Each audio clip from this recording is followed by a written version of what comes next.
Hello YouTubers, I am Optimus Frank and welcome to my channel and my first Transformer review.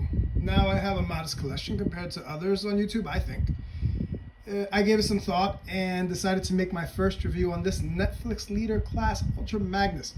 It was one of the last few on the shelves at Walmart when I first saw it, so weeks later, after my vacay, it was still there and I bought it. Now, I've always wanted an Ultra Magnus. And it comes in this huge gray box, and I fell for it.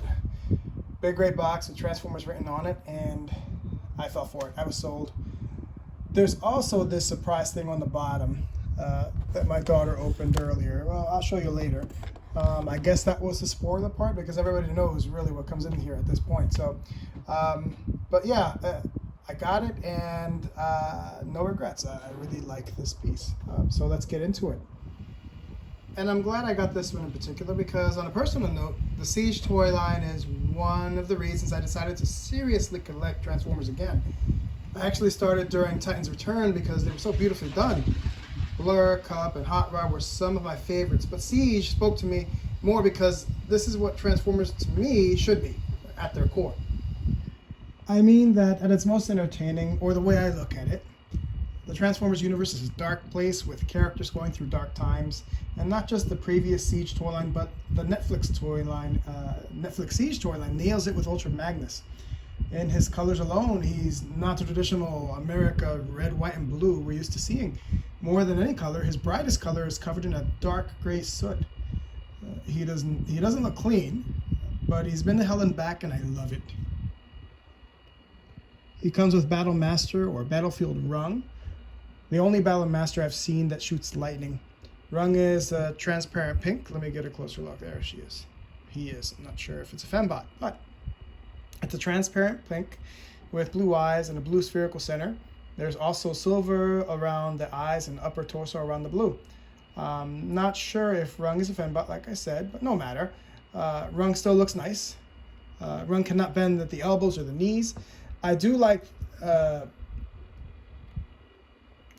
attach the lightning on the feet and pose Rung like it's Iron Man flying. Looks pretty cool. And I guess the blue center helps. Rung is a simple transformation. You bring back the piece over its head, the back piece, over its head. Peg the arms in under the back piece with the tabs. And then connect the legs together. You push them together. You put the lightning out of its feet.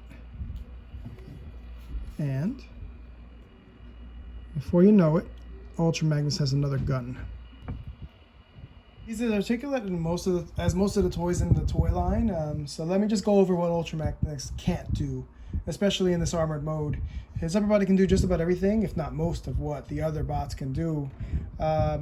His legs are another story, though. Ultra Magnus cannot bend his legs back with all of this leg armor on. Let's pull that back. There you go. His ankles swivel left and right for better posability, just like every other toy in the line. However, when you bring him back, that's as far as it goes. And I think with all this armor on, he's meant to stand with his arms shoulder width apart, and that's cool. So they did a really good job with him. And I love the detail throughout his body. What he lacks in articulation, he makes up for with the detail in his etching. And what's beautiful about Siege is that everything has to be Cybertronian, robot and vehicle mode. When they get to Earth, like Earthrise, everything is smoothed out to blend in with Earthlings, I suppose. But his wheels, his headlights, shoulders, knees, and toes all have the Cybertronian detail that sets Siege apart from the other lines. And I sort of get why Netflix decided to change the colors in order to make the story darker and more gritty. You can customize them in 3 ways, with the armor, without the armor, and vehicle mode, and he looks different in every mode. You sort of really pass by one to get to the other. It's like really 2 steps out of the way. So first you want to take off his armor and his weapons, take off the shoulders, you undo the cuffs or the gauntlets, and then you're going to want to pull off the legs. The hardest part of this is taking off the upper portion. Pull the chest and abs back at about a 180, and you pry off the rest of it. It comes straight out. Then, for the split the legs, the belt line, you take it out, turn it at a 180. Don't put it back, but you push the chest forward. You pull the chest forward, bring the arms back, and you pop off the chest to bring the head out, snap it back in. Push it back, push the chest back in. Then you put the belt line back in, and then you take the backpack and raise it up. And then you flip out the heels. And in this mode, he's pretty much is a Voyager. He's more articulate physically than he was with his armor on. He's very similar to Optimus. The only major difference, or at least it stands out to me right now, is that he really can't bend his toes forward. But it looks pretty nice. Here they are together. And they do have similarities, but most noticeably, for me, right off the back, his chest and abs are a transparent sky blue. Also, his legs, they pretty much share the leg. I think Ultra Magnus is missing the flaps on the upper shin, and they have ports about in every limb, just like your standard Voyager. And he has a special hole in there, a special port in there for a backpack, if you want to use COG or a 6-gun. And I've noticed before that, I remember the first time, or one of the first times, Ultra Magnus would just be a remodel of Optimus in the same line. But in this line, they decided to go in a different direction and make Ultra Magnus his own bot, pretty much. And I like what they've done with this. They do share the same head mold, which is cool. They changed the colors of Ultra Magnus. His mouth and that little forehead of his is sky blue. And also his eyes are red, making him look angrier than Optimus Prime, less heroic. I mean, I wish he were a little meaner, especially in the movie, in the 80s movie. But I love the difference in the paint jobs of their heads.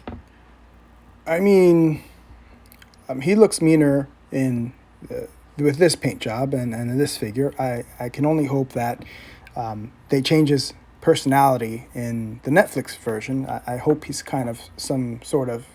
I hope they write him into being an anti-hero of sorts, as opposed to getting his butt kicked by Galvatron when he had the Matrix, you know. His weapons can be connected together to form an even bigger weapon. And I think because he has no armor on, he's going to need to carry some weaponry, some extra weaponry especially. So I like to mount his gun like that. If I had to put them all together, I'd do it like this. Also, what I do there is I put his legs together, because in this mode, he can put his legs together. With all that armor on, and because his ankles are slanted, and he has to stand with his legs shoulder width apart, it's better to just keep his legs together. So what I'm doing now is I'm bringing back all the other pieces to form the trailer. And each individual part has a different transformation, really, and there's a way to go about putting it all together. First, I take each leg and I uncollapse it, and then I put those aside a second. Then I take the shoulders, and there's just one little latch, and then you connect both shoulders together and put them to the side. And then you take the headpiece, and you unfold it. That's all you're doing, unfolding it. And then you're going to take the cuffs, and then you attach it behind the head. The pointy part goes towards the back of the head in each one, gray up. And then once you tab them in, you can work on the back. Now, this was one of the hardest parts for me, because the tabs are so tiny and you have to put them into the side. And along the railing, the tabs go right into the middle piece. So it took me a minute. It's kind of why this little clip is in fast motion. But yeah, it's kind of one of the hardest parts of the transformation. So once you get that side done, you go for the other side. And like the other side, you just want all of the pegs to snap in. So once you have that in order, you're going to want to take Voyager Ultra Magnus, and you're going to want to get him ready so that you can hitch the trailer on to his truck mode. So I take the waist, I pull it out, I rotate it in 180. Then you have to pretty much put the head back in, and then you turn the waist at a 180. You take his legs and you bend them back at a 90-degree angle, and that's going to be his base. You take the arms, you also bend them at a 90-degree angle, and then you pull them back. And when you pull them back, you want to make sure that those tabs go into the back of his shoulder blades, I guess. And then you make sure everything's in order, and there you go. He's ready to be connected to the rest of his trailer. But before you do that, you're going to have to take the shoulders, and you connect them right there. You just push them in there, and that's going to be the base of the trailer. So those two little pegs in the back, you're going to put them in those little holes, and they go right in there. You just push it in, and once you get it in, you have to make sure you have all the pegs in along the side of the railing of, I guess, the fencing of his trailer. And it's a little tedious, but you have to make sure that everything snaps in. And here he is in vehicle mode, and he looks really awesome. He's a 10-wheeler, really, and yeah, you have to connect his weapons, and he's a war machine on wheels, pretty much. I love his guns, and I like what they've done with his front. He's made for ramming speed. I can see the way his front is done. The grill, I'd hate to be at the end of that. What I would have loved to see, and what I think this figure is missing, is if it could actually hold cars inside, if that back hatch could open up, and you can slide a car in there, and he can, that would be much more awesomer. But it's still worth having, I think. When I was transforming him at first, I thought that the way this was set up, I'd see his head, but I can hardly see his head. It's really in there in the trailer, and it's hardly noticeable. I also want to add that in this mode, he has plenty of ports and pegs to armor up even more than what he is now. I just found some pegs on the back, and you can make him like he's going really fast with rungs lightning. All in all, I give this figure a 10 out of 10. It's really well done. I like every mode or alternate mode he has, robot mode, and I love how they armored him. And I was expecting the red, white, and blue, but I love the colors, and I love the direction they took him into. It's definitely a darker Ultra Magnus. I really hope in the upcoming Netflix series, that he's not as nice as he was in the movie. I really want to see a mean Ultra Magnus. But who knows? I almost forgot to talk about the little box that came in the bottom. It's filled with black Play-Doh, and when you go in there and you dig it out, you'll find this little pouch with 3 Energon cubes, which I think was an awesome touch that Netflix decided to add. If those of you not familiar with Energon cubes, that's what they're fighting for. They need energy. It's like they're on a shortage. But yeah, what a great touch. And I may as well just put them in there, and there's nothing else. A car can't fit in there, but at least Energon cubes can fit in there. It's only fitting that you just put them in there. He has got to carry something with such a big trailer behind him, besides weapons and stuff. Thank you for watching. If you enjoyed this review, please like, subscribe, and share. Also, click on the bell to get notified when I put out more content. Thanks a lot. Till all are one. This is Optimus Frank, and until next time.